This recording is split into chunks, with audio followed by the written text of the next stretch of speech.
כשהייתי בצבא, הייתי על הגבול של ישראל ומצרים.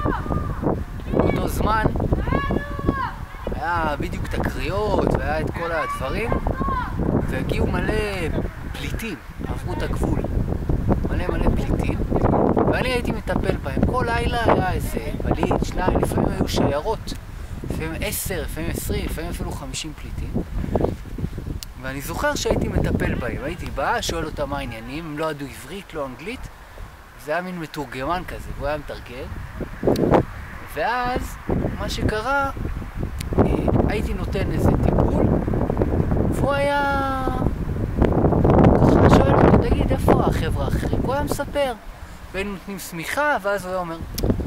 ואז הבנתי, לימים, שלא רק טיפלתי בהם, גם אני הייתי זה שהוציא מהם טיפה מידע.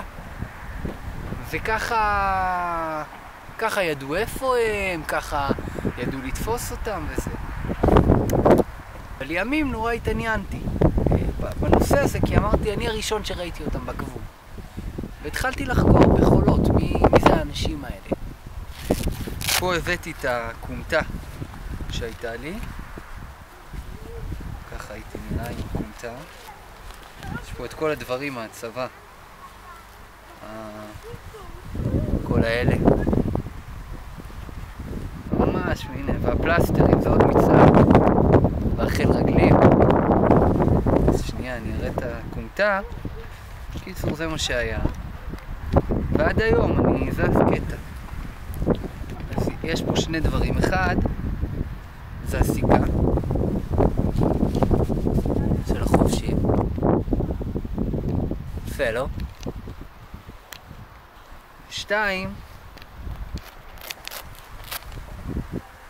זה הקומטה הזאת.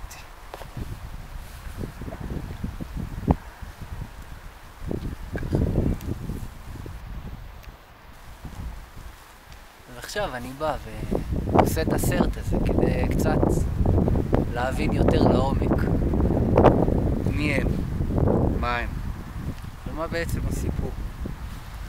גם שלהם, אבל גם שלי.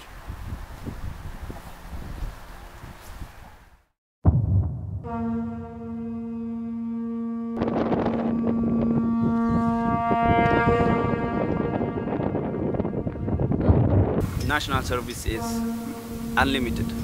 Once you start, you can't stop it unless you're dead, or something happened to you.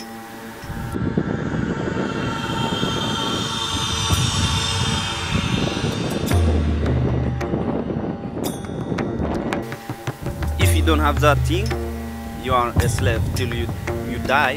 You will serve them. You can't speak. You don't have any speech for free. And then the group of people sit on the same chair. No democracy, no justice, no freedom.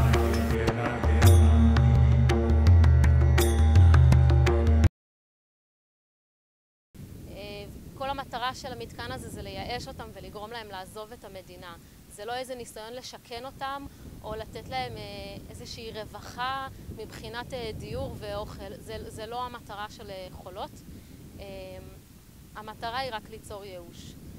28 May 2012, I came to this border of Israel. They let me in and they put me here in the prison in the Soronim. They released me to the city park in the Levinsky Park in 2012, June 2012, and the 10th or 12th of June, they released me after 12 days or something. And then I'm looking for work, for survive, for shelter, food, everything. I got friends, they took me with them. After 2 months, I got a job and I started to live by myself. From that onward, I'm looking for better life. I'm working hard and I try my best. And then in 2015, my visa expired, they say. I renew every 2 months, and then they say it's expired. I must to submit to Holot. And then